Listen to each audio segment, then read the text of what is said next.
Welcome back to Good Morning Vail. We always talk about wanting to make sure that all the visitors and residents here in the Valley are safe and enjoy their time here on the mountains. Now, one of the things that we can do is also add to that joy of making them sleep better, making them perform better. And I've got two gentlemen sitting next to me that are with Altitude Climate Technology, a company that's been around for about 24 years. They've just come in and taken everything over. And we're going to learn a little bit about what oxygen can and can't do for your body. Gentlemen, how are you today? Good morning. Thank you. Well, let's talk oxygen. It's all around us.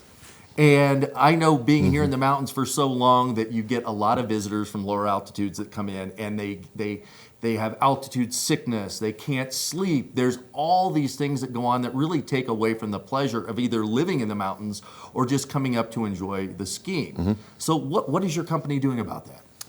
So we provide oxygenation systems for homes. They're permanent installations that help lower the effective altitude by as much as 7,000 feet. So up here, what I read, I was looking at your website, when you're at altitude, 30% less oxygen is up at the altitude. And that's what's creating what's called hypoxia, which I guess is the altitude sickness part of it. And your systems make that oxygen into the home itself so that people can sleep better, get more rest, and actually enjoy living here. Correct. So the composition of oxygen at any altitude is the same. It's always 21%. But up here we've got less molecules in general. So we're dealing with, like you said, 30% less oxygen than sea level. So what our systems do is measure the barometric pressure, oxygen content, and CO2 content of the room, and then adequately pump additional oxygen into the room to simulate a lower altitude so that people can enjoy themselves. So there's a lot of algorithms you build into your technology to make sure you balance everything out. And it sounds like it's custom made for the individual. Correct. And what their needs are. Now, how do you go about putting that system into the home? Does it go into the HVAC system? Is it standalone? It's a somewhat significant construction project, but we typically put our air units in a mechanical space, basement, crawl space, and then we pipe the oxygen into the targeted space. And within the bedroom, we have a controller where you can actually set your target altitude and set a timer as well for it to turn on and off when you go to sleep. Oh, nice. So it is timer based. It can come on and off. I mean, and it's you said it's a little extensive to get the system in, but at the end of the day, this is, if you plan to live here, you've got to have a facility, you've got to have your home set up to where it's going to be enjoyable for you. Correct. Relative to the cost of a house, it's pretty inexpensive, particularly if you otherwise wouldn't enjoy living, up in an altitude. So how have we seen technology in this field change over the last 5-10 years? So, as Bill mentioned, we go above and beyond to make sure we don't over-oxygenate and create an unsafe environment. We use the latest and greatest sensors to make sure we're bringing in the correct amount of oxygen, that we're not providing more than that than the National Fire Protection Code tells you to provide. And we also have brought in mobile technology, which is rather new, so you can control the system from your phone. Oh, very nice, very nice. So when you put the system in your home, what are the different components of the system to make it work effectively?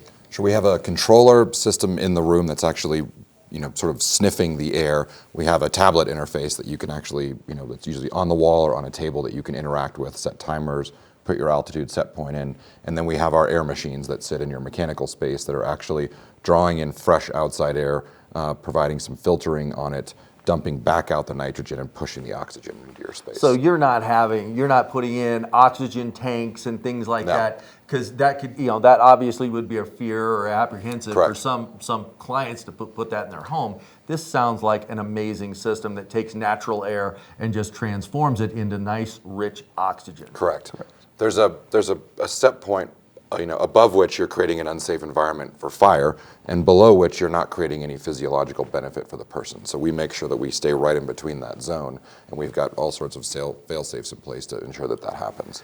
And I was on your website, it's altitude.com. Altitude Control Technology. And it's a very nice website. It really educates you on exactly what the needs are, how oxygen can and cannot help you if you don't have enough, and walks you through all the steps. So very, very nice job with that. I mean, it was easy for me to follow along and get some information. What's another way that people can reach out and contact you if they want more information on your system? Sure, so they can call us. We have a phone number up here, 970-528-1300, altitudect.com. They can also email us at info@altitudect.com as well. And I'm sure, are you based here in the area, or where are you based out We of? are. Our primary office is over in Edwards. Okay. We have our facility over there that our operations team and service team operates out of, and Kyle and I are based in Denver. Nice, nice. And I've seen that the government uses your equipment in some of their facilities as well. Correct. Yeah, we're not always free to talk about them all, but yeah. It's classified. Yeah, the Navy originally funded the technology to put it together, so that is public information. And there are quite a few, government agencies that use our systems for research and performance enhancement. And universities as well. Nice.